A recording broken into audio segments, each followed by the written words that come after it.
Assalamualaikum warahmatullahi wabarakatuh. So, berjumpa kita kembali dalam kuliah. Sambungan kuliah bab 3 kita pada hari ini. So, kalau kita tengok pada kuliah yang lepas, kita dah belajar mengenai tajuk yang sama. Bagaimana memulakan agensi pelancongan. Di mana kita belajar pasal keperluan pelan perniagaan.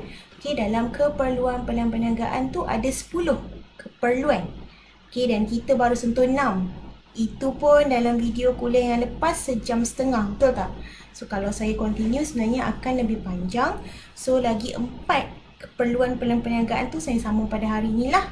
So saya harap para pelajar semua bersedia bersama-sama dengan saya untuk belajar mengenai keperluan-keperluan dalam perniagaan yang lain, dan juga kita akan sambung kepada subtopik kedua, ketiga dan keempat bagi menyelesaikan bab 3 pada hari ini. So stay tune dan harap dapat bertabahlah dengan pembelajaran kita pada hari ini. So kita akan continue lah.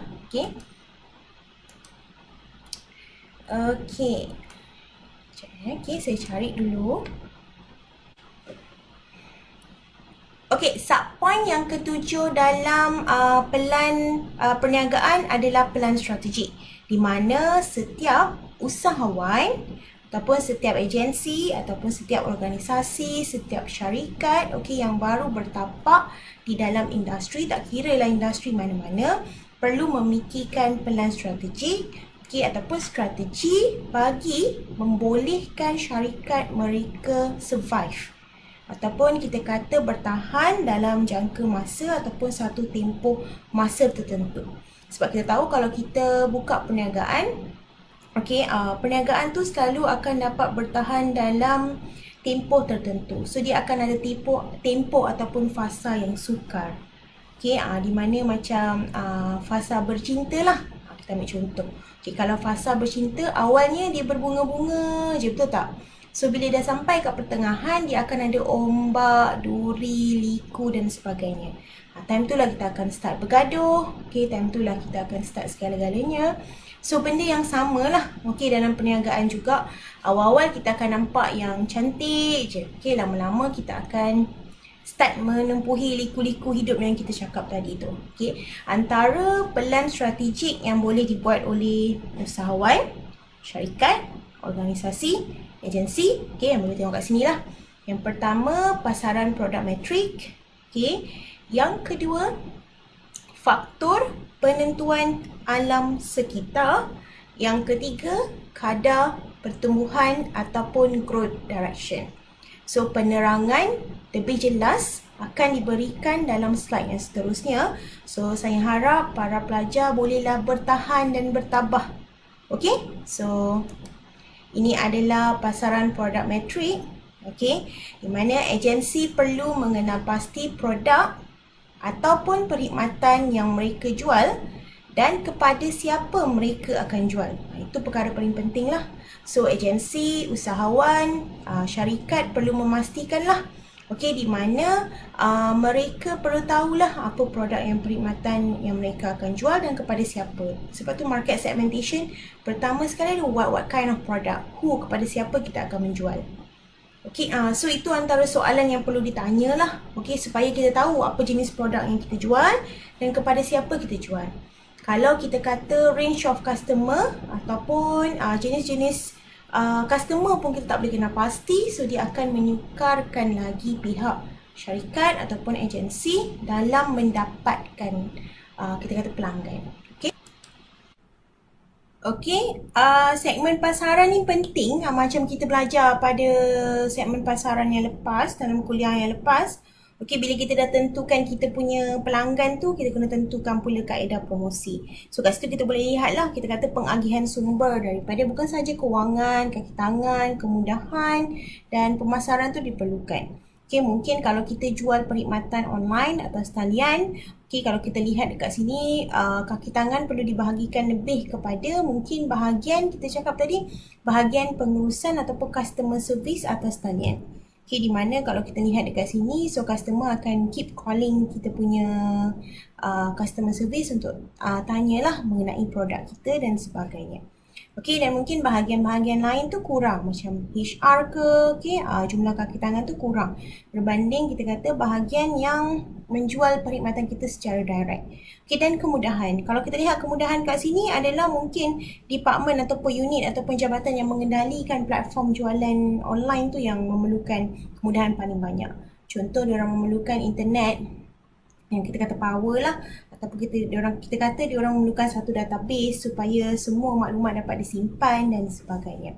Dan juga bentuk pemasaran lah. So kalau kita buat online, apa bentuk pemasaran yang paling kita kata yang boleh diguna pakai yang sesuai dengan kehendak masyarakat sekarang. So that's why kita kata pasaran product matrix ni merupakan salah satu pelan strategik supaya usahawan, bukan sahaja usahawan, agensi, syarikat, organisasi dapat memahami lah keperluan pasaran tu dengan lebih kita kata lanjut, jelas dan sebagainya, supaya kita kata pengagihan sumber ataupun wang yang mereka laburkan itu mendapat pulangan. Tak adalah diorang laburkan duit tapi diorang tak dapat apa-apa pulangan. Sebab macam kita belajar, mana-mana organisasi diorang memang memerlukan keuntungan. So keuntungan tu memang perkara yang kita kata biasa. Okay, so bila kita kata keuntungan tu adalah perkara yang biasa, so mereka kena cari jalan macam mana nak kaut keuntungan. Okay, dan salah satu yang kita belajar adalah dengan mengurangkan kita kata perbelanjaan syarikat, itu pun akan menyebabkan kita punya profit ataupun keuntungan tu meningkat. Sebab apa? Sebab kita kata organisasi tidak perlu membayar liability yang tidak perlu. Okay, liability yang tidak perlu. So kita akan lihatlah salah satu pasaran produk matrix yang ada. Okay, dalam buku pun kalau para pelajar boleh tengok adalah BCG matrix. Okay, yang ni lah BCG matrix. Okay, the growth share matrix, relative market share, cash generation. Okay, kemudian yang bawah ni adalah market growth rate, cash usage. Okay, cash usage. Okay, so ini adalah contoh BCG matrix. Okay, apa kaitannya BCG matrix ni dengan pelan strategik, terutamanya pasaran produk matrix? Okay, kalau kita lihat dekat sini, okay, saya besarkan sedikit skrin ni. Okay, sebenarnya bila kita buat BCG matrix ni, okay, sorry, saya punya laptop tergerak. Okay, kalau kita buat BCG matrix ni, sebenarnya kita akan faham produk apa yang mempunyai demand yang tinggi, okay, dan dalam masa yang sama, so kita boleh maintain dia punya promosi ataupun kita boleh tingkatkan promosi dia, ataupun produk apa yang kita dah promote tapi dia masih tidak mendapat kita kata market yang tinggi seperti produk-produk lain. Okay, itu adalah contoh lah. So mungkin produk yang kita dah cuba pasarkan itu tetapi masih tidak mendapat tempat di hati pelanggan ataupun customer, kita boleh cuba untuk kita kata spend ataupun labur lebih banyak wang untuk promosi mereka. So kita fokus kepada produk-produk yang akan memberikan keuntungan yang banyak. Okay, that's why kita tengok kat sini pentingnya. Okay, so kat sini untuk star tu maksudnya dia saya terang satu-satulah. Okay, untuk star tu, okay, untuk star tu kalau awak tengok, dia akan menggunakan modal yang tinggi tapi dalam masa yang sama dia akan generate profit yang tinggi. Okay, itu antara produk-produk dia lah. Okay, modal untuk promote dia tinggi tapi dia akan generate kita kata cash yang tinggi juga. Ini selalunya untuk mobile telecommunication punya syarikat lah. Okay, contoh lah. Okay, contoh. Okay, dan juga kalau untuk cow tu, cow cash ni, okay, kenapa dinamakan cow? Okay, kerana dia nak promote barang tu rendah dia punya cost, ataupun kadang-kadang tak perlukan promosi, tetapi syarikat tersebut boleh generate banyak duit. Okay, dia orang boleh generate banyak duit lah. That's why kita kata cash cow. Okay, maksudnya dengan produk tu dia boleh dapat banyak profit. Dia tak perlu promote beria pun produk tersebut. Okay, sebenarnya yang ni lebih kepada industri makanan lah. Contoh macam beras. Okay, ataupun kalau kita tengok macam roti, Gardenia, dia tak perlu promote pun. Tapi diorang memang ada produk yang cash cow. Okay, contoh macam roti Gardenia yang plain tu, yang putih tu kan. Waktu PKP memang famous sampai habis orang kejar roti Gardenia. Tapi diorang tak perlu promosi pun. Itu cash cow. Untuk promosi dia, penggunaan wang ringgit dia rendah, tapi dia akan dapat hasil yang lumayan. Okay, tapi kalau untuk low ni pula, okay, high kat sini, okay, dia menggunakan duit yang banyak, okay, tapi dia akan dapat duit yang sikit, pulangan yang sikit. Okay, so dekat dog ni pula, okay, question mark. Sama ada kita nak teruskan ke, okay, ataupun kita nak, that's why ada question mark, kita nak teruskan ke promote produk tu, ataupun kita tak perlu nak teruskan promote produk tu. Okay, ataupun dekat sini kita nampak dog kan. Dog ni pula, okay, anjing ni pula, gambar anjing ni pula menggambarkan bahawa kita tidak menggunakan duit yang banyak untuk promote, tetapi kita kata hasilnya pun tak banyak. So kalau dalam kita kata BCG Matrix ni sebenarnya dog, perkhidmatan yang dog produk ni, okay, ataupun anda yang kali hijau ni, bahagian dog ni, okay.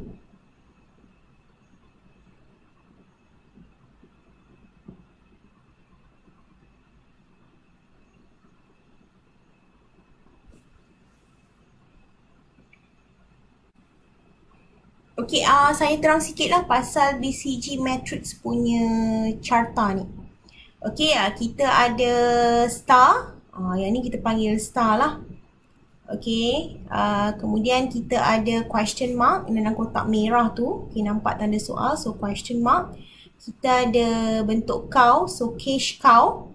Okay, dan kita ada dog. Okay, so saya terang yang pertama dahulu, iaitu dog paling bawah lah. Okay, selalunya anjing ni ataupun dog ni, okay, yang berada dalam kategori ni adalah diorang punya market share adalah low. So, kita kata pasaran diorang adalah rendah. Okay, ataupun pegangan diorang dalam pasaran tu rendah. Ataupun diorang ni bergerak dalam market yang memang kita kata sangat-sangat perlahan.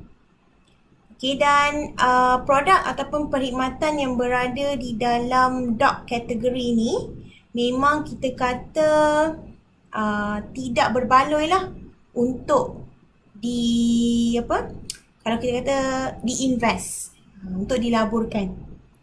Okay, kerana kita kata kadang-kadang diorang akan generate cash tapi sangat rendah, ataupun diorang akan memberikan negatif, pulangan negatif pada syarikat ataupun siapa-siapalah. Okay, tapi okay, kadang-kadang produk di kategori dog ni juga, okay, saya sebut dog lah sebab image the dog dalam English kita panggil dog. Okay, dalam jangka masa yang panjang mungkin dia akan kita kata membawa pulangan tapi terlampau panjang lah. Okay, so itu adalah produk under kategori dog. Okay, that's why kalau mana-mana produk atau perkhidmatan under kategori dog ni, diorang punya strategic choice ataupun kita kata diorang punya kaedah strategi dia adalah diorang buat retrenchment, buang je produk tersebut daripada syarikat supaya kita kata dia tidak akan membawa masalah lah kepada syarikat. Okay, sebelah dog ni ada cow. Okay, tapi sebab ada bentuk duit, so selalunya dalam BCG Matrix kita panggil cash cow. Okay, cash cow ni adalah salah satu, kalau ada produk dan perkhidmatan di bawah ni, kita kata yang paling membawa keuntungan lah. Macam cow buat susu kan, so dia pun kita kata bukan sekadar daging dia je kita boleh makan, tapi susu dia. So dia orang gambarkan produk atau perkhidmatan yang berada bawah cow ni ataupun lembu ni adalah yang memang sangat untung lah. Okay, so kebanyakan mereka beranggapan, okay, produk yang kita dapat daripada cow ni kita boleh labur dekat bahagian star lah. Ni dalam satu syarikat lah contohnya. Okay, so itu antaranya lah. Okey, soalnya cash cow ni ataupun cow ni diorang adalah lebih kepada organisasi-organisasi besar lah.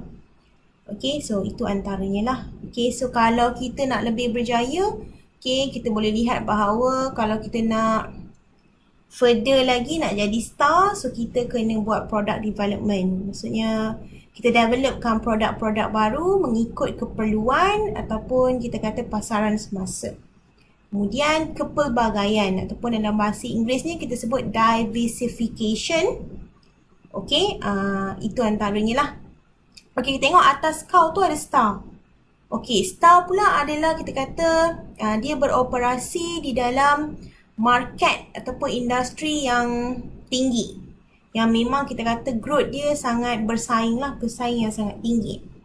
Dan juga kita kata star product ataupun kita kata star company ni memang akan maintain high market share lah. Okey, kalau tengok star ni sebenarnya kan dia ada cash usage ni, penggunaan cash ni dia tinggi, cash generation pun dia tinggi juga. Itu adalah cow lah. Okey, yang ni kita kena buat vertical integration yang kita akan tengok nanti. Okey, dalam kadar pertumbuhan growth direction tu, integrasi menegak. Okey, horizontal integration, okey, market development. Maksudnya kita akan buat pengembangan pasaran, lepas tu pengembangan produk. Itu antaranya dan itu yang kita akan tengok nantilah. Okey, seterusnya kita ada question mark. Question mark ni brand. Kita kata ataupun produk ataupun perkhidmatan yang perlu kita kata perhatian yang khusus lah. Diorang ada kita kata pegangan share yang sangat rendah, tapi dalam kita kata pasaran yang memang berkembang dengan cepat. Okey, diorang ni memang kita kata berpotensi lah untuk gain market share dan kadang-kadang mereka ni boleh juga jadi star. Okey, ataupun boleh jadi cash cow. Okey, contoh paling senang sebenarnya kalau kita nak lihat adalah dalam kalau pegangan market kan. Tengok dalam mobile telecommunication lah. Okey, so macam produk macam star ni macam Celcom, Maxis, Digi, well known, memang kita tahu, user pun banyak. Okey, kalau cash cow ni dia macam U-Mobile. Okey, kalau low ni dia macam diorang ada pegangan market kan tapi kecil. Tapi diorang berada dalam kita kata pasaran yang sangat besar dan diorang mampu berkembang. Macam Unify Mobile. Sebab sekarang ni diorang masih dalam fasa question mark sebab Unify selama ni adalah kita tahu produk diorang hanya pegang kita kata produk rumah, telefon rumah. Okay, tapi sekarang diorang dah bergerak kepada mobile telefon punya network. Okay, ataupun macam TuneTalk.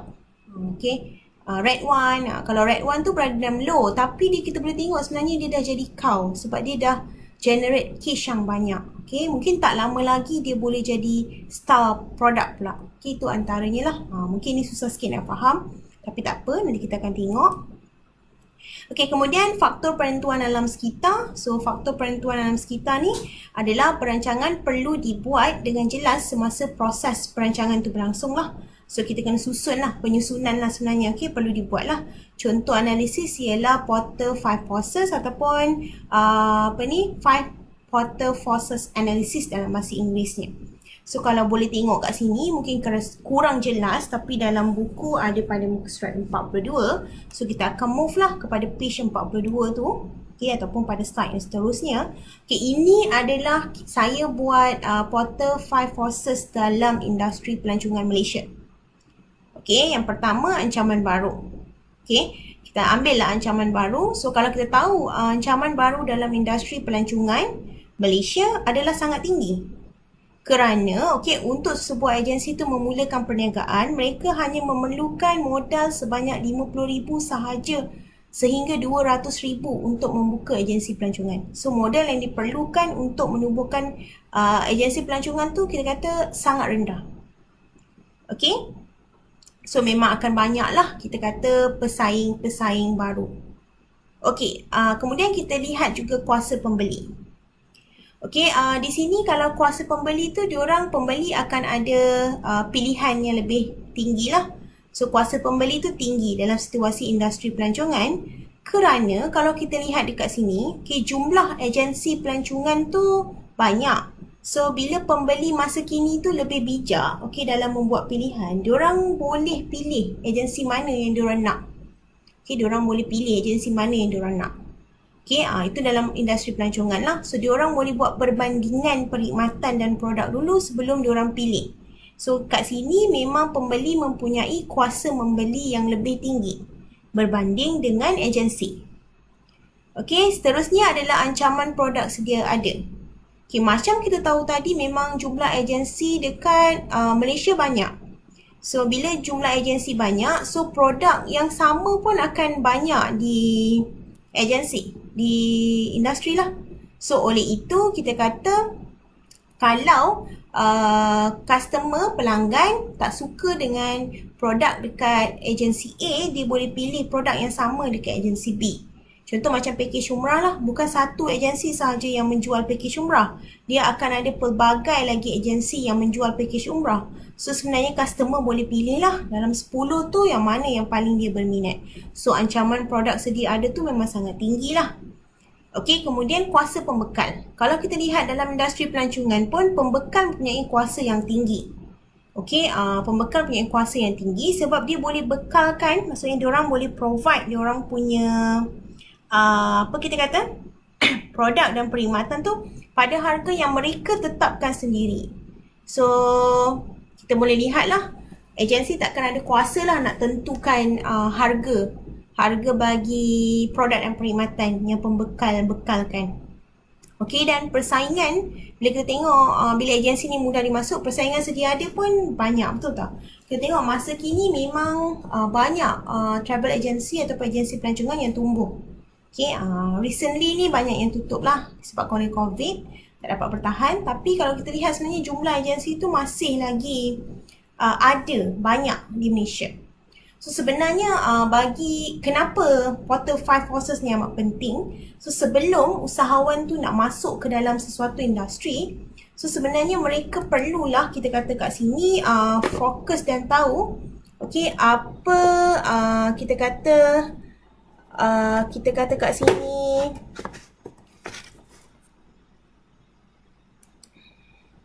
okey apa yang perlu mereka lakukan lah. Okey, lakukan sama ada kita kata industri tersebut high risk ataupun tidak. So apa yang mereka perlu buat. Okey, apa yang mereka perlu buat. Okey, tujuannya adalah supaya okey dekat sini kita kata boleh survive lah, boleh survive dalam industri yang kita nak masuk. Kalau tidak, tak boleh survive, macam mana kan? So itu antara faktor dia lah. Faktor yang kita kata kenapa Portal 5 Forces ni perlu dilaksanakan sebelum usahawan masuk ke dalam satu industri. Tujuannya untuk faham dulu industri tersebut sama ada diorang boleh masuk, tak boleh masuk, adakah risiko tinggi ataupun risiko rendah, dan adakah mereka bersedia. So kalau kita tengok daripada sini, industri pelancongan memang kita kata dia high risk. Okay, tetapi kalau kita lihat, kalau dengan strategi yang betul, okay, contoh kita menyediakan produk yang unik, yang tidak disediakan oleh agensi lain, kemungkinan agensi syarikat kita tu boleh mendapat hati ataupun mendapat jumlah pelanggan yang banyak. That's why kalau awak tengok, package umrah sekarang pun dia dah, kita kata dah try untuk jadi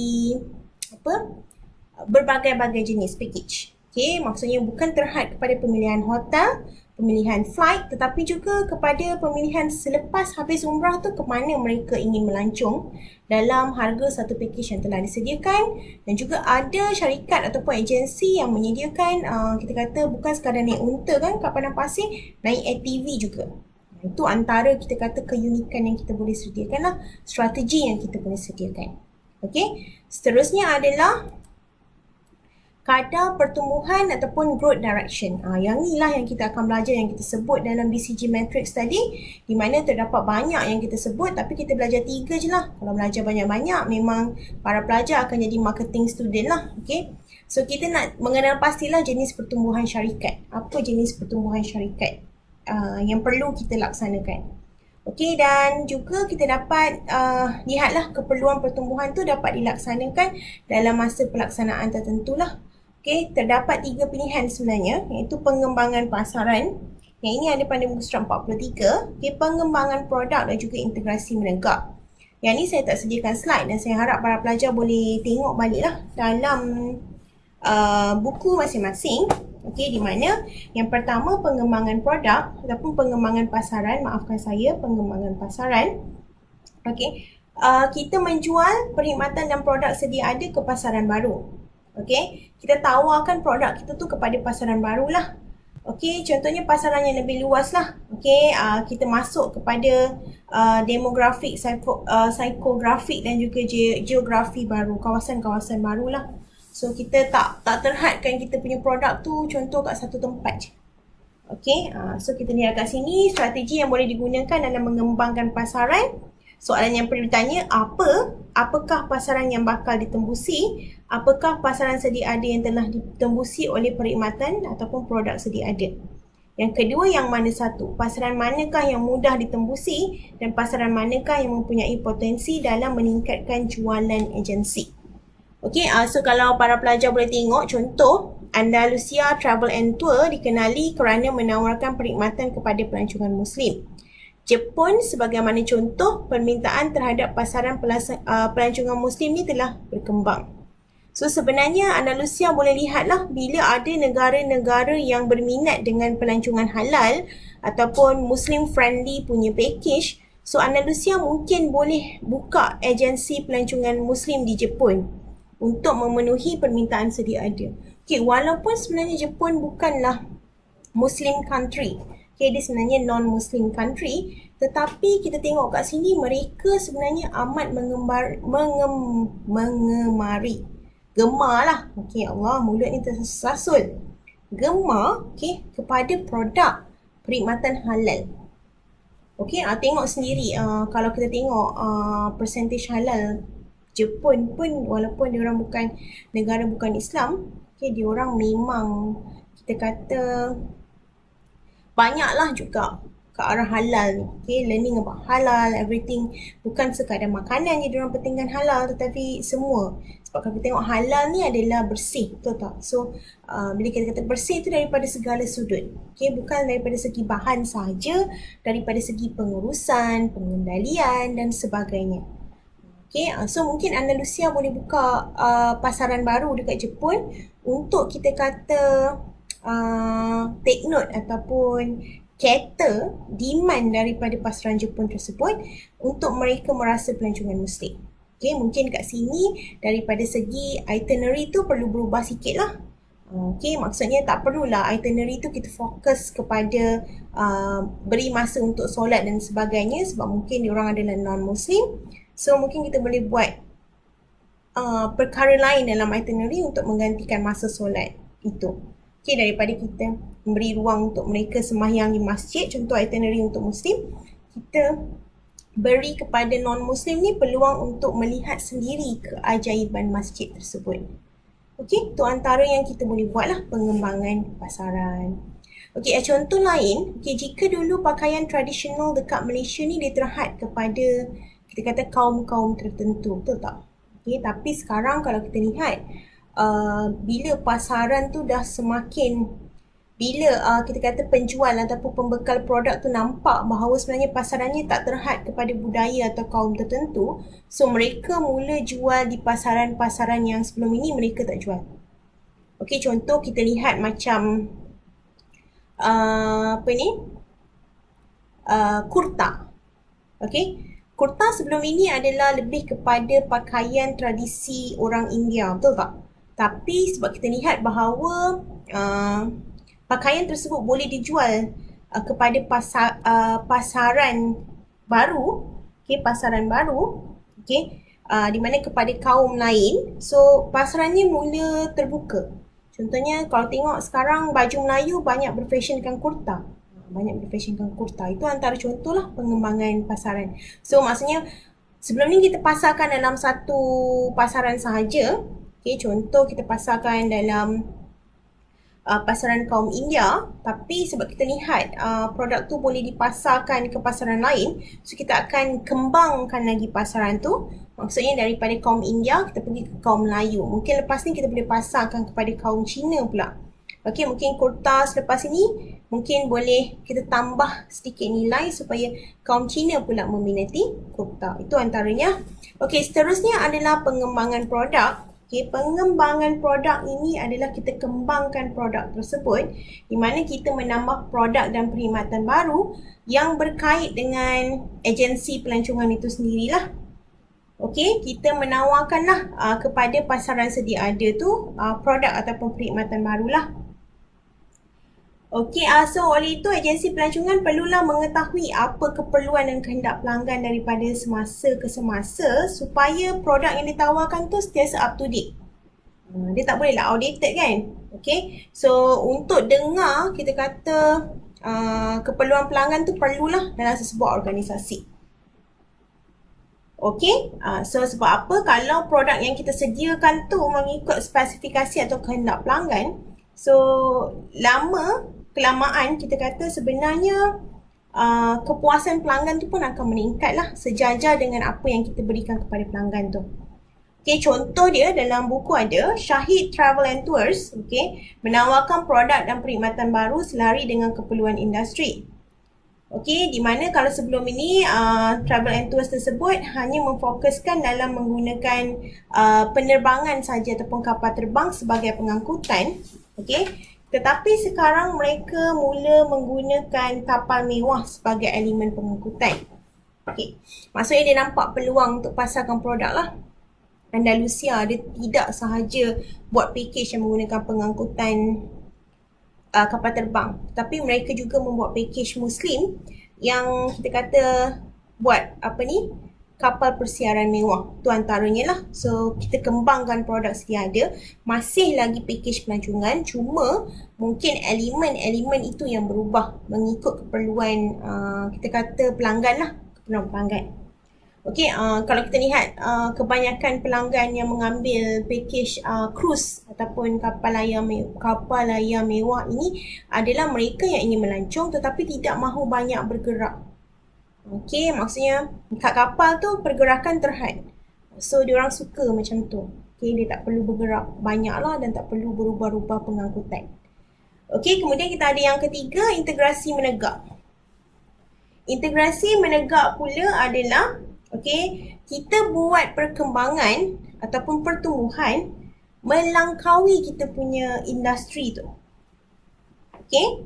So kita kata kat sini, jika sebelum ini kita dah cuba selain daripada tadilah menembusi pasaran lain, membuat produk lain selain daripada tu. Contoh kalau waktu PKP ataupun COVID tu, Emirates Travel and Tours, diorang sebenarnya fokus kepada pelancongan, tapi selepas berlakunya COVID, diorang fokus pula kepada runner. Diorang ada hantar barang lah, Emirates Go nama dia. So kita tengok kat sini bahawa kita tak tengok kita kata satu industri sahaja kita boleh masuk. Walaupun asalnya kita adalah industri pelancongan, mungkin kita boleh masuk industri lain. So kalau dalam contoh ni adalah AirAsia lah. Kalau AirAsia ni kan kita tengok kalau dulu memang dia adalah flight ataupun pembekal kapal terbang yang utama ataupun murah di Malaysia. Kemudian diorang buat tune hotel, sekarang diorang buat tune park, kemudian diorang ada tune insurance. So maksudnya kita lihat industri yang diorang masuk tu adalah industri-industri yang berbeza. Itu antara contoh kita kata agensi yang menggunakan kaedah integrasi menegak. Mereka masuk ke pasaran-pasaran barulah. Baru habis subpoint yang ke-7 dalam pelan perniagaan. So, kita akan masuk yang ke-8 lah. Yang ke-8 adalah mengenai ramalan jualan. So kalau para pelajar boleh tengok, masih dalam muka surat yang sama, iaitu muka surat 44. Anggaran jualan sebenarnya perlu dibuat secara bulanan, bukan bualan bulanan. Medium salah type waktu buat slide. Bulanan. Dan juga ramalan jualan tu harus realistik lah. Kenalah real kan. Tak bolehlah kita anggap kita akan untung banyak dengan modal yang sikit. Kita kena anggap kita akan untung banyak dengan modal yang banyak. Begitulah. Okey, pembiaya ataupun kita kata pemberi modal ni tidak akan berminat dengan syarikat yang tidak mempunyai keuangan yang jelas. So that's why ramalan jualan ni amat penting lah. Okey, kerana apa? Okey, sebenarnya kalau macam bank, kemudian kalau kita nak pemberi modal ataupun kita nak macam mana kita kata sharing partner kita, diorang nak tengok dulu ramalan jualan kita bagi suatu produk tu. So diorang nak tengok juga bukan sekadar jelas daripada segi berapa banyak duit yang kita gunakan untuk promosi, kemudian berapa banyak yang kita akan dapat keuntungan secara bulanan, berapa banyak belanja yang kita akan belanjakan. Itu yang diorang nak lihat secara jelas lah. Okay. Sebab tu kita kata ramalan jualan ni amat penting. Dan sebenarnya kalau awak tengok tiap-tiap plan perniagaan ataupun business plan ni, diorang kena buat every month, setiap bulan. Okay, selama setahun, kadang-kadang sehingga 5 tahun, supaya kita kata bank, pemberi modal ataupun investor ni dapat lihat lah berapa lama pulangan yang diorang boleh dapat bagi mereka, kita kata invest di dalam company kita tu. That's why ramalan jualan ni amat penting lah. Okay, amat penting bagi sebuah organisasi. Okay, seterusnya adalah lesen dan persijilan. Okay, bagi bahagian lesen dan persijilan ni adalah subpoint nombor 9. Okay, di mana syarikat perlu mendaftar dengan pendaftar syarikat di Kementerian Keuangan, okay, ataupun Registrar of Company, ataupun kita panggil SSM lah. Okay, dan juga perlu mendapatkan lesen daripada MOTAC ataupun Motor Malaysia untuk mengendalikan agensi pelancongan. Okay, untuk mengendalikan. Okay, oleh itu lesen daripada Kementerian Pelancongan Malaysia tu perlu didapatkan lah oleh agensi-agensi pelancongan yang ingin beroperasi di Malaysia.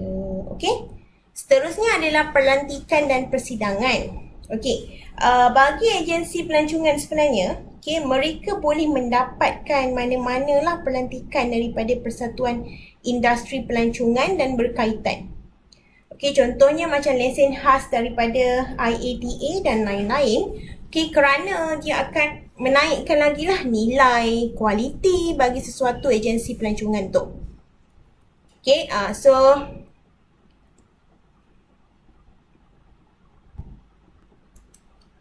okay, nanti contoh-contoh lesen kita akan tengoklah di dalam yang seterusnya. Okay, sebab kita akan ada bahagian setelah bahagian sumber pembiayaan ni, kita akan ada peraturan kerajaan untuk mendapatkan kelulusan lesen. So kat situ kita akan tengoklah ada daripada MATA. So ada beberapa lah lesen-lesen khas yang kita boleh dapatkan daripada badan-badan yang berada di industri. Okay, dah habis dah 10 keperluan pelan perniagaan. So sekarang kita akan masuk subtopik yang kedua, iaitu mengenai sumber pembiayaan. Okay, sumber pembiayaan ni adalah perkara yang penting juga di dalam pelan perniagaan. Okay, di mana kalau kita lihat sebenarnya kenapa penting sumber pembiayaan ni, kerana kalau kita lihat mana-mana agensi, mana-mana syarikat ataupun mana-mana organisasi, mereka memang amat menitik beratkan atau mementingkan keuntungan lah. So macam saya selalu cakap, tak ada organisasi, tak ada syarikat yang buka diorang tak nak buat keuntungan. Semua syarikat ataupun semua organisasi memang berminat untuk membuat keuntungan.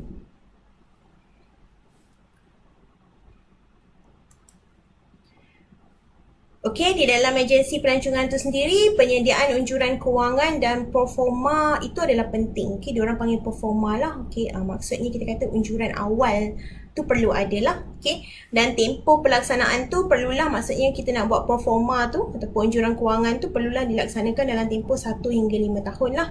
Okey, kita tak boleh buat sebulan je. So kita nak nampak view dia dalam jangka masa pendek tu berapa banyak keuntungan kita akan dapat. Dalam jangka masa panjang tu sehingga 5 tahun tu berapa banyak keuntungan yang kita akan dapat. Okay, sebab tu kita kata unjuran kewangan ataupun performa ni hendaklah dilaksanakan dalam tempoh masa 1 hingga 5 tahun. Okay, 1 hingga 5 tahun. Okay. Okay, so kita akan move to the next one. Okay, sebenarnya Ini adalah kita kata garis panduan lah dalam membangunkan unjuran kewangan.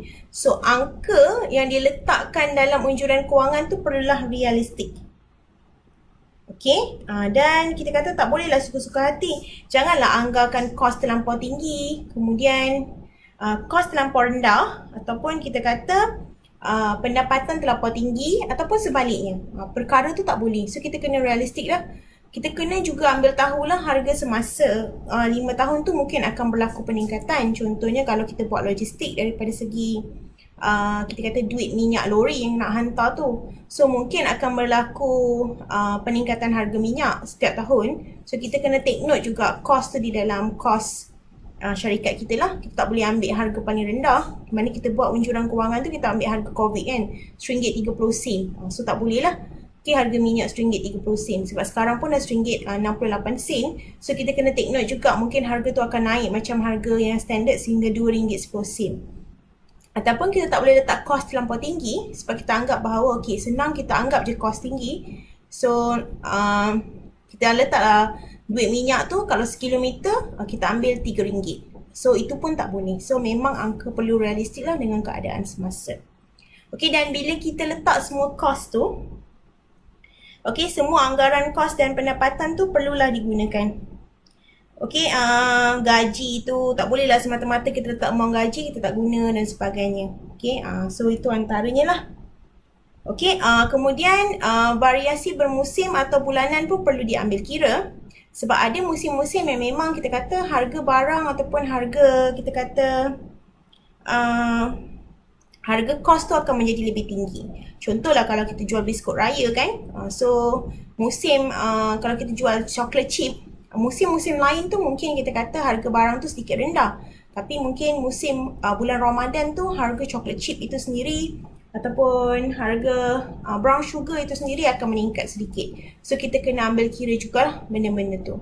Dan angka pun perlu diperiksa semula dari semasa ke semasa supaya kita lihat tak adalah kesalahan dalam tulisan angka kita. Sebab kadang-kadang memang kita akan tulis terbalik kan.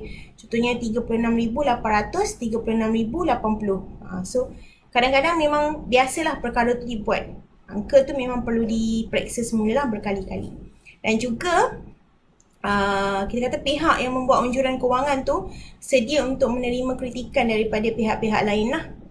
So diorang pun kenalah menerima kritikan daripada pihak-pihak luar supaya kita kata unjuran kewangan yang disediakan tu kompetitif ataupun produktif, boleh digunakan lah. So mungkin idea ataupun kritikan daripada pihak luar tu dapat membantu kita menyediakan unjuran kewangan yang lebih baik. Okay, menyediakan unjuran kewangan yang lebih baik. Okay, seterusnya adalah unjuran kewangan. Okey, sebenarnya bank dan kita kata pelabur akan kagumlah dengan unjuran kewangan yang baik. Antara yang boleh difahami dengan unjuran kewangan adalah, okey, maksudnya bila diorang tengok kita punya unjuran kewangan tu, diorang boleh tahulah jumlah modal yang diperlukan, masa modal pelaburan. So berapa banyak diorang kena invest. Okey, berapa banyak modal itu akan jadi profit kepada mereka, wang tunai kepada mereka. Diorang akan tengok aliran tunai, wang keluar masuk daripada unjuran kewangan kita. Diorang juga akan tengok perubahan turun naik musim. So musim mana yang diorang akan dapat banyak profit dan musim mana yang mereka akan dapat kurang profit. Ini dapat dilihatlah jika kita jual chocolate chip. Mungkin musim perayaan dia punya profit akan tinggi, tapi bukan musim perayaan mungkin dia akan sedikit menurun dalam 20% begitu. Kemudian keperluan belanjawan setiap bulan lah. Okey, macam kita tengok tadi kalau chocolate chip dah tertentu kalau demand pada musim perayaan tinggi, bermaksud kita kena belanja lebih lah. Maksudnya kita akan kena keluarkan modal lebih. Itu antaranya lah yang akan kita kata difahami oleh pembekal ataupun kita kata pelabur dan juga bank daripada unjuran kewangan yang ada. Okay. Okay, kajian pelbagai jenis organisasi. Okay, sebenarnya terdapat 3 jenis organisasi. Okey, setiapnya mempunyai ciri dan karakter yang berbeza lah. Okey, yang ini ada pada muka surat 46, okey, 47 dan juga 48. Okey, so kita akan tengoklah satu-satu. Yang ni kita dah sentuh dah hari tu pada awal pemilikan. Nombor 2, bahagian pemilikan dalam pelan perniagaan. Tapi kita tak jelaskan. So dalam subtopik ni kita akan jelaskan dengan lebih lanjut supaya para pelajar boleh faham lah perbezaan di antara ketiga-tiga jenis organisasi yang kita akan bincangkan. Okey. Yang pertama adalah milikan tunggal. Okey, milikan tunggal, okey, ataupun kita kata kat sini adalah kita kata seorang lah, okey, adalah jenis yang tertua sekali di dalam jenis pemilikan lah. Dulu orang berniaga memang dia seorang je buka kedai, dia lah pemodal, dia lah penjaga kedai dan sebagainya. Okey, kita akan discuss juga mengenai kelebihan dan kekurangan. Kelebihan milikan tunggal adalah individu ataupun pemilik syarikat itu mempunyai kawalan kuasa untuk membuat keputusan dalam perniagaan. 100% lah dia akan ada kuasa. Okey, dan juga jualan ataupun pemindahan boleh dilakukan mengikut budi bicara pemilik tunggal tersebut. Okey, saya rasa dalam law pun korang akan belajar benda ni. Sebenarnya dia redundant lah. So tak apa. Okey, dan saya harap boleh faham lebih lanjut lah. Okey, dan juga tiada bayaran cukai korporat sebab dia lebih kepada individual. Kita kata individual punya syarikat. Okey. Dan kos undang-undang ataupun kos untuk membentuk syarikat jenis milikan tunggal ni dia lebih murah lah. Kalau kita pergi SSM pun nak tubuhkan syarikat ni dia mudah dan murah lah. Okey, dan juga tak ada formality lah dalam keperluan perniagaan. So, diorang tak adalah perlu buat unjuran kewangan sangat. Okey, kalau diorang tak nak pemodal, diorang nak guna modal diorang sendiri. Ataupun tak perlulah sediakan orang cuti untuk pekerja. Kalau pekerja setakat ada 2 dan sebagainya. Okey, kekurangan dia adalah, okey, kita kata pemilik itu bertanggungjawab secara peribadi terhadap hutang dan obligasi perniagaan. So, bila dia pegang 100%, so anything happen kepada syarikat, agensi, ataupun kita kata perniagaan dia kena bertanggungjawab lah. Obligasi di sini adalah bertanggungjawab 100% lah terhadap perniagaannya. Kalau rugi, dia kena cari duit untuk bayar kerugian dan sebagainya. Okey, dan risiko kepada sebarang liability yang ditanggung akibat tindakan yang dilakukan oleh pekerja syarikat. So, bila kita kata kat sini, dia penanggung segalanya. Kalau anything, katalah pekerja syarikat tu buat owner kan, buat jahat dekat owner tu. Okay, maksudnya dia jual dengan harga kos sahaja. So, kita kata hutang-hutang tadi tu hendaklah ditanggung oleh pemilik tadi. Okay, dan pemilik juga bertanggungjawab kepada semua keputusan perniagaan. Kenapa dia kurang baik kat sini? Tadi kan kita kata mempunyai kuasa kawalan kan.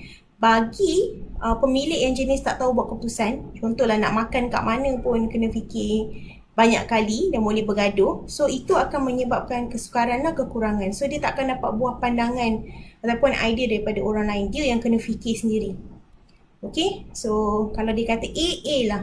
Tapi dia kena yakin dengan keputusan A dia. Begitulah. Okey, dan pelabur biasanya tidak akan melabur lah dalam syarikat milikan tunggal ni sebab pemilik tu dah biasa dengan kuasa. So, pelabur susah untuk menyuarakan orang punya pendapat. Okey, tu antaranya lah. Okey, milikan tunggal. Okey, ni antara dia punya kelebihan dan kekurangan. Saya harap para pelajar boleh baca lagi dengan lebih jelas. Okey, seterusnya adalah perkongsian. Okey, perkongsian adalah syarikat yang mempunyai 2 atau lebih sehingga 20 orang di dalam syarat perkongsian yang telah ditetapkan oleh Kerajaan Malaysia. Okey, dalam buku kalau siapa ada dia kata tetapi lebih daripada 20 orang bukan maksimum dia 20 orang. Okey. Setiap orang atau ahli akan menyumbangkan tenaga, kemahiran, wang ringgit, keuntungan dan kerugian tu memang dikongsilah di antara semua ahli perkongsian tu. Okey, 2 atau lebih sehingga 20 orang. Dalam buku kata lebih daripada 20 orang, tak boleh lebih Maksudnya maksimum ahli perkongsian adalah 20 orang sahaja. Okey, di mana diorang perlu ada maksimum 20 rakan kongsi. 20 rakan kongsi. Dan bila kita kata rakan kongsi ni, dia kena kongsi segalanya. Okey, daripada segi tenaga, okey, dia punya keringat, dia punya kemahiran, skill yang dia ada, wang ringgit, duit yang dia ada, dan juga okey, kalau syarikat tu untung dan rugi, diorang kena kongsi bersama-sama. Kalau 2 orang, dia kena bahagi 2 lah. Kalau 3 orang, dia kena bahagi 3. Dan seterusnya. Okey. Ini adalah kita cakap tadi, okey, perkongsian, jenis perkongsian yang ada. Dalam buku ada sebenarnya. Okey, kalau tengok pada muka surat 47 ni, okey, ada dalam buku. Okey, yang pertama adalah perkongsian am. di mana setiap rakan kongsi akan mempunyai hak yang sama dalam mengambil bahagian di dalam agensi. Okey, perkongsian berhad pula dia lebih formal lah dan sukar berbanding perkongsian am. Okey, kemudian yang kedua, hak yang sama dalam melaksanakan tugas, keuntungan dan kerugian. Semuanya dibahagikan sama rata. Okey, tapi perkongsian berhad, okey, ahli tiada kuasa dalam operasi harian kerana syarikat dikendalikan oleh rakan umum ataupun pekerja. Okey, kemudian perkongsian am, keuntungan dan kerugian adalah dikongsi bersama ahli rakan kongsi. Maksud dengan ahli-ahli lah. Kalau 10 bahagi 10 lah rugi tu. Kalau 10 bahagi 10 lah untung tu. Tapi kalau perkongsian berhad pula, okey, keuntungan dikongsi tetapi kerugian tidak akan ditanggung, okey, jika melebihi jumlah yang mereka laburkan. So kalau katalah jumlah rugi tu tinggi daripada jumlah yang mereka laburkan, diorang tak perlu tanggung lah, syarikat yang akan tanggung. Itu antaranya lah perbezaan jenis-jenis perkongsian. Dalam buku ada pada muka surat 47. Okey? So ini adalah kebaikan ataupun kelebihan dan kekurangan perkongsian. Okey, kelebihannya kos dia lebih rendah lah. Okey, tiada yuran penggabungan. Okey, pemantauan rekod pun lebih mudah bagi agensi jenis perkongsian. Dan pemilik boleh memotong kerugian daripada pendapatan peribadi dan pemilik hanya perlu memfailkan satu sahaja penyata cukai. Sama ada syarikat, kalau syarikat dah bayar cukai bagi pihak diorang tak perlu bayar, ataupun diorang nak buat sebagai individu kat LHDN, tu terpulang. Kekurangannya adalah pemilik sendiri bertanggungjawab untuk semua jenis hutang dan keputusan terhadap perniagaan. Ini bagi jenis am lah. Okey, semua keuntungan dikenakan cukai secara peribadi. Okey, sebab dikira sebagai individu yang ada perniagaan, income perniagaan. Okey, sukar untuk menarik pelabur tambahan sebab dah ada pelabur sedia ada. So, bukanlah nak kata tak ada, takkan ada, tapi agak sukar lah. Okey, dalam perkongsian, setiap rakan kongsi yang lain menjadi tanggungjawab secara peribadi. Dalam perkongsian, setiap rakan kongsi boleh mengikat yang lain supaya boleh menyebabkan yang lain menjadi tanggungjawab secara peribadi untuk kewajipan perniagaan. Bahasa dia melilau sikit tapi dia macam ni lah. Dia punya explanation adalah, okey, bila seorang buat palet, seorang buat jahat, so dia akan efek semua ahli yang lain, ahli rakan kongsi yang lain. So kalau seorang buat rugi, semua akan merasa kerugian. Dia punya konsep begitulah dalam bahasa mudah dia. Okey, bagi poin nombor 4 dalam kekurangan. Boleh faham Okey, seterusnya adalah syarikat. Okey, syarikat pula mempunyai 2 atau lebih sehingga 50 orang lah. Paling ramai 50 orang bagi syarikat perkongsian sendirian berhad. Okey, ataupun unlimited rakan kongsi. Ejaan pun salah kat situ. Unlimited rakan kongsi. Maksudnya tidak terhad lah, tak ada jumlah khusus bagi perkongsian jenis berhad. Okey, syarikat sendirian berhad dengan syarikat berhad ni beza. Sendirian berhad ni paling ramai 50 orang. Syarikat jenis berhad ni tak kisah berapa ramai pun tak apa. Ini adalah yang telah ditetapkan oleh kerajaan Malaysia. Kalau bagi negara lain, kadang-kadang jumlah dia berbeza. Ada yang sehingga 100, ada yang sehingga 1000, dia bergantung jugalah. Okey, yang ni antara syarikat yang paling formal lah di antara syarikat-syarikat lain. So kalau kita tengok kat Malaysia ni, agensi pelancongan banyak jenis milikan tunggal dan perkongsian. Paling banyak adalah jenis perkongsian. Okey, tapi jenis syarikat ni agak kurang lah. Kecuali kita kata anak-anak syarikat. Okey, contoh macam Copetro sebab dia adalah anak syarikat Petronas. Itu antaranya lah. Okey, Copetro Travel and Tours. Okey, itu antaranya. Okey, kemudian jenis syarikat. Okey, kat sini saya bezakan lah. Dalam buku tak ada, tapi kat slide saya bezakan. Kita ada sendirian berhad dengan berhad. Okey, sendirian berhad tidak memberikan orang luar selain ahli syarikat sebagai pemegang share ataupun saham. Jumlah sendirian berhad adalah 2 hingga 50 orang ahli sahaja.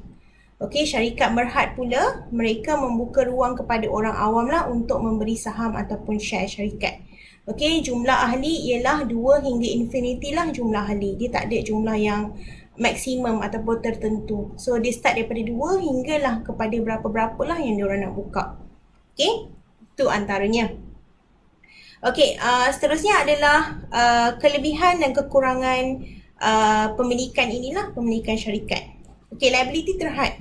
Sebab dia akan ditanggung oleh syarikat, so hutang tu akan terhad lah. Kewujudan ni kekal. Sebab apa? Susah nak form, susah nak wujudkan, so susahlah kita nak dissolve. Susahlah kita nak buat syarikat tu bankrupt atau sebagainya.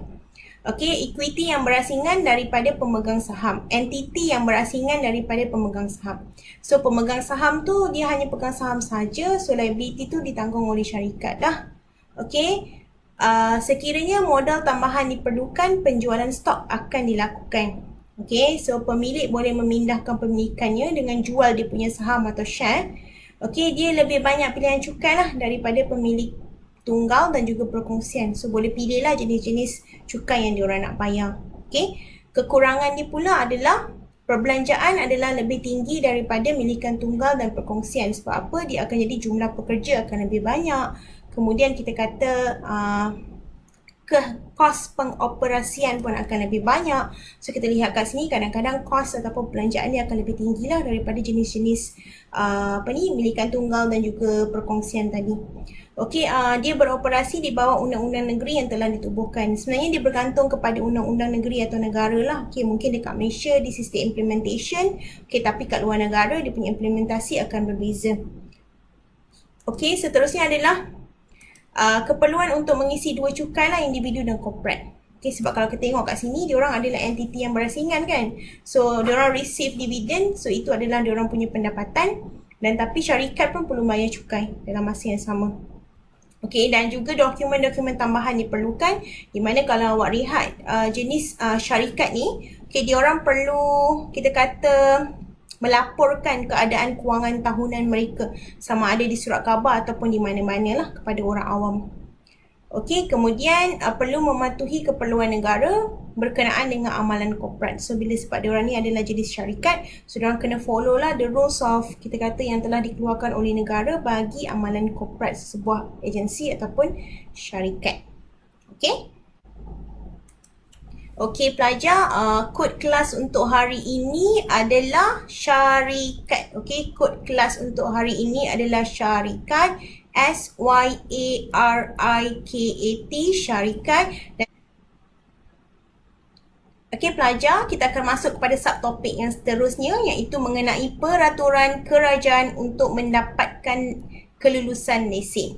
Okey, di mana terdapat garis panduan tertentulah bagi agensi yang dapatkan lesen daripada Kementerian Pelancongan.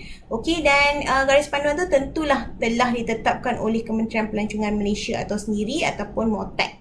Okey, so kita akan lihatlah berapa garis panduan yang telah ditetapkan. Ada di muka surat 48. Okey, ada 5 sebenarnya. Okey, kita akan lihat yang pertama adalah pemohon mestilah syarikat senyam berhad lah. So, kena jenis daripada syarikat yang ditubuhkan di bawah Akta Syarikat 1965. Okey, perlulah syarikat senyam berhad yang ditubuhkan di bawah Akta Syarikat 1965. Pemohon perlu menghantar 2 salinan iaitu Form 1 dalam Regulation 3 kepada bahagian perlesenan melalui pejabat perlesenan regional ataupun daerah, dan semua permohonan perlu ditandatangani oleh pengarah dan dicop syarikat itu sendiri. So, perlu ada cop. Okey, semua borang tu perlulah ditandatangan oleh pengarah dan ada cop lah syarikat each pages tu. Okey, dan juga pemohon mesti menyediakan dokumen sokongan yang diminta oleh Kementerian Pelancongan. Okey, dokumen tu akan diminta oleh Kementerian Pelancongan lah, apa yang diperlukan. So, semua tu perlu disediakan lah oleh syarikat yang ingin memohon lesen pelancongan tersebut. Okey, so kita akan pergi ke next slide. Okey, yuran pemprosesan adalah sebanyak 100 dan tidak akan dikembalikan. Okey, dan boleh dibayar dalam bentuk draft. Okey, wang draft, money order ataupun wang pos, dan kita kena tuju ataupun bayar kepada Pesuruhjaya Pelancongan ataupun Commissioner of Tourism. Okey, Pesuruhjaya Pelancongan ataupun Commissioner of Tourism. Okey, dan juga pemohon mestilah tidak mempunyai sebarang kompaun di bawah, okey, kita kata okey, AIP 1992 ataupun Akta Industri Pelancongan 1992. Okey, dan juga APKP. Okey, APKP. Okey, 1999, yang itu kita panggil sebagai Akta Perlesenan Kenderaan Pelancongan. Okey, so diorang takkan ada apa-apa denda lah ataupun compound yang dikenakan bagi kedua-dua tadilah, iaitu Akta Industri Pelancongan 1992 dan juga Akta Perlesenan Kenderaan Pelancongan iaitu APKP 1999. Barulah kita kata permohonan tersebut diproseskan. Okey, barulah permohonan tersebut diproseskan oleh Kementerian Pelancongan. Okey, kemudian sekiranya layak atau diluluskan, Kementerian Pelancongan akan mengeluarkan satu prinsip ataupun kertas sementara lah yang sah untuk diberikan kepada agensi pelancongan itu selama 2 bulan supaya agensi dapat menyediakan premis lah dan beroperasi kita kata menyediakan tempat beroperasi untuk agensi tersebut. Antara yang diperlukan adalah perjanjian sewa pejabat, pelan lantai ataupun floor plan, gambar premis dan juga sijil keahlian. Pensijilan ni kita dah sebut dalam keperluan pelan perniagaan yang ke-10. Yang ni lah yang kita akan lihat tadi. Contoh-contoh dia ni so kita move to next slide. Yang ni contohlah rental agreement. Kalau ada apa-apa agreement jual beli ke, agreement penyewaan bangunan ke, so itu perlu diberikan kepada Kementerian Pelancongan lah dalam tempoh 2 bulan. Kemudian ada floor plan lah. Floor plan tu kita nak tunjuk ruang menunggu dekat mana, kemudian ruang untuk pembayaran dekat mana dan sebagainya. Kalau tandas dekat office tu dekat mana, surau dekat mana, kemudian bilik manager dekat mana, waiting room dekat mana dan sebagainya. Itu antara yang diperlukan lah, floor plan.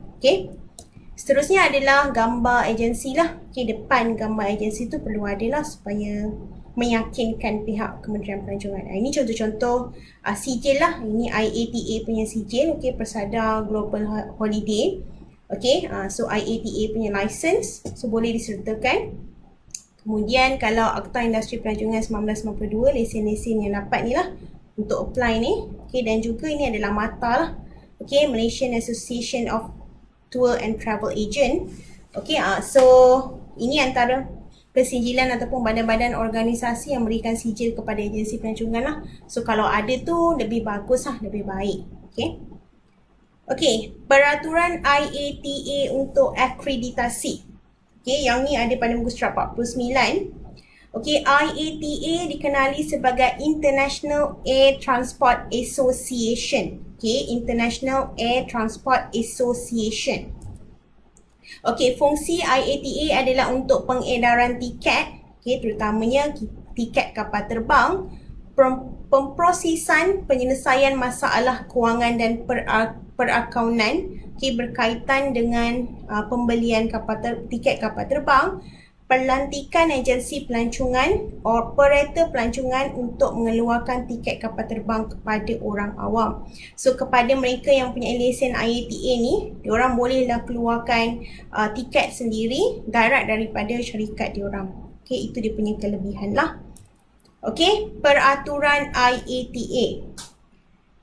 Ada banyak sebenarnya. So kita boleh tengok lah pada muka surat 49. Ada 14. Yang pertama, permohonan pengiktirafan hendaklah dialamatkan kepada pengarah panel penyiasatan agensi IATA. So kalau kita nak dapat pengiktirafan ni, kita kena hantarlah surat tu. Permohonan pemberian kelulusan yang kedua hendaklah dalam borang yang telah ditetapkan.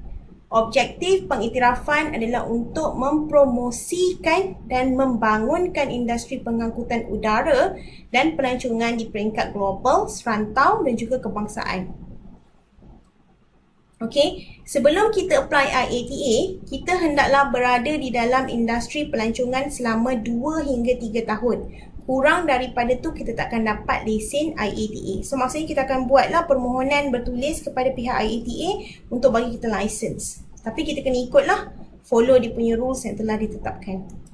Seterusnya adalah syarikat pelancongan mestilah mempunyai kaki tangan profesional yang layak daripada institusi yang diluluskan oleh IATA. So kita kata ada staff yang perlu ambil exam IATA, barulah kita dapat ataupun layak dapat lesen IATA tersebut.